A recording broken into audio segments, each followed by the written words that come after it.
Saudara Sekjen PD Perjuangan Hasto Kristianto memutar rekaman yang diduga suara Jokowi yang ingin pakai penegak hukum untuk intimidasi.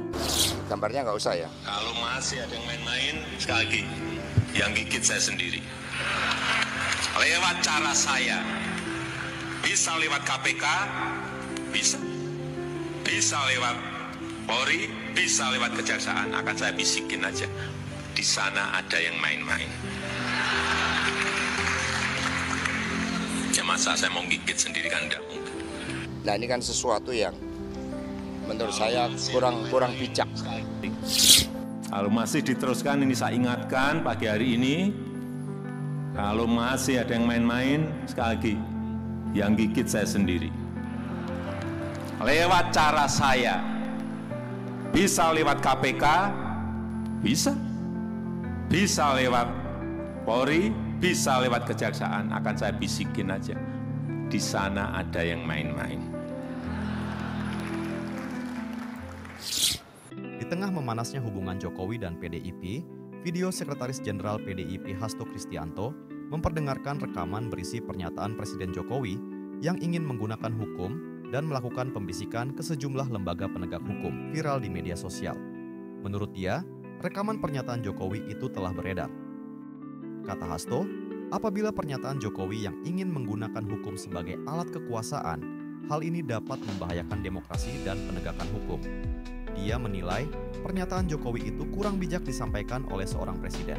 Sebab, ujarnya, setiap orang berhak untuk bebas dan berekspresi, sehingga tidak boleh diintimidasi.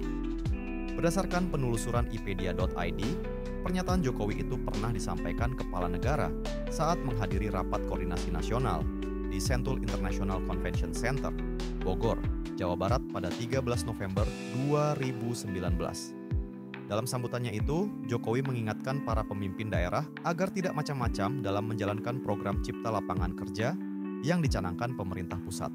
Ketika itu, Jokowi berujar telah memahami berbagai modus yang digunakan para pimpinan daerah, mulai dari kepala daerah hingga pejabat penegak hukum. Sekali lagi, Cipta Lapangan Kerja itu agenda besar bangsa kita, meningkatkan ekspor, menurunkan impor, juga agenda besar bangsa kita. Jangan pernah ada yang bermain-main di area ini. Saya sudah wanti-wanti betul, di area ini kalau masih ada yang main-main, saya gigit sendiri. Akan saya gigit sendiri. Nah. 1. Narasi menggigit dan pengaruh kekuasaan eksekutif. Jokowi menggunakan metafora menggigit untuk menyampaikan pentingnya keberanian penegak hukum dalam menghadapi pihak yang merusak agenda strategis bangsa. Namun, frasa ini bisa menimbulkan kekhawatiran tentang independensi aparat hukum. Pernyataan seperti, saya gigit sendiri lewat cara saya, atau akan saya bisiki saja, dapat diartikan sebagai pengakuan adanya jalur informal atau personal dalam memengaruhi institusi hukum. Hal ini berpotensi bertentangan dengan prinsip negara hukum, di mana hukum harus dijalankan secara independen tanpa campur tangan dari pihak eksekutif. 2. Dukungan terhadap agenda strategis versus netralitas hukum. Jokowi menekankan bahwa penegakan hukum harus mendukung agenda strategis bangsa seperti menciptakan lapangan kerja, meningkatkan ekspor, dan menurunkan impor. Meskipun agenda strategis bangsa penting, hal ini dapat menimbulkan dilema jika aparat hukum harus memprioritaskan dukungan terhadap agenda tersebut, sehingga mungkin mengorbankan netralitas dan prinsip keadilan. Penegakan hukum tidak boleh bias terhadap pihak-pihak yang dianggap mendukung agenda bangsa tanpa mengabaikan potensi pelanggaran hukum yang mereka lakukan.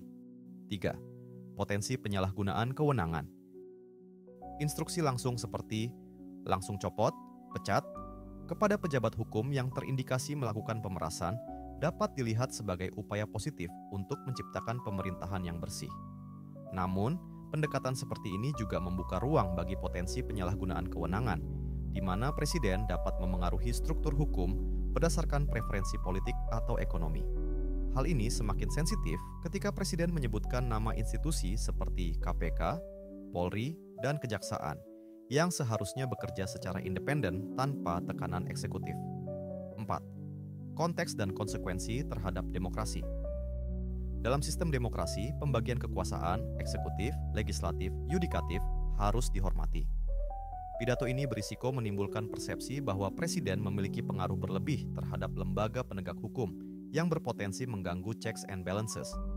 Jika instruksi seperti ini diterapkan tanpa pengawasan yang jelas, masyarakat dapat kehilangan kepercayaan pada netralitas penegakan hukum. Di satu sisi, pernyataan ini menunjukkan komitmen Jokowi untuk memastikan efektivitas pemerintahan dan keberlanjutan agenda pembangunan. Namun, cara penyampaiannya dapat memunculkan kekhawatiran akan kontrol yang berlebihan terhadap aparat hukum.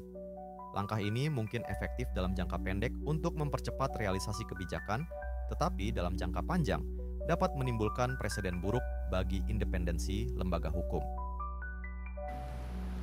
Saya masuk ke pemerintahan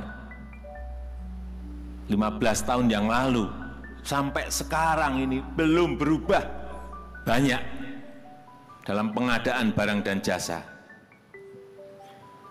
Kenapa sih kita tidak mulai yang namanya lelang? Lelang pengadaan barang dan jasa itu dimulai bulan Januari.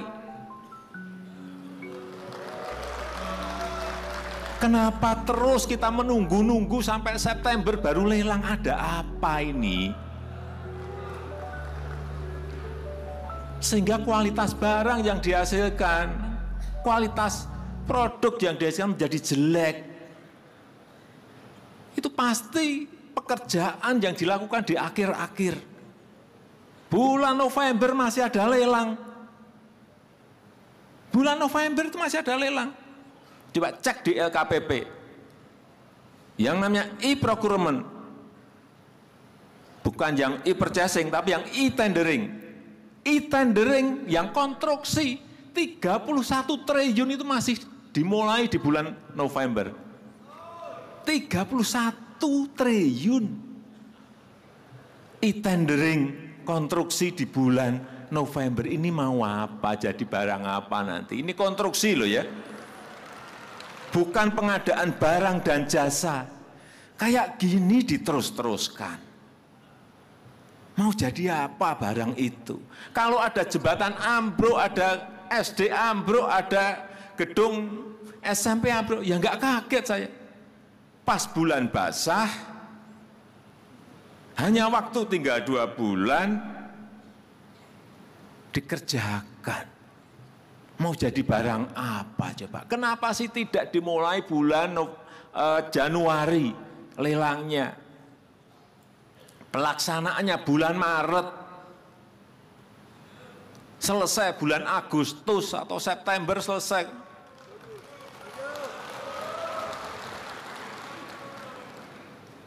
Di pemerintah pusat kita besok DIPA kita serahkan. Dan hari itu juga pasti saya perintah terutama yang pekerjaannya gede-gede. Kementerian PU pasti langsung lelang paginya. Kementerian Perhubungan pasti langsung lelang. Karena pekerjaannya besar sekali. Kalau tidak seperti itu, artinya tahun belum mulai lelang sudah bisa dilaksanakan.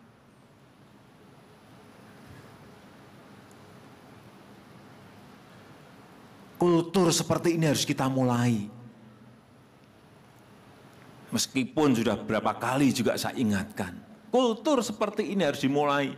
Bekerja dimulai Januari itu penting sekali. Sehingga kita mempunyai rentang waktu yang panjang dalam mengerjakan setiap program. Karena itu juga berpengaruh pada pertumbuhan ekonomi. Kalau Januari dimulai, pertumbuhan ekonomi itu juga akan terpengaruh karena peredaran uang akan semakin banyak yang ada di daerah, yang ada di masyarakat.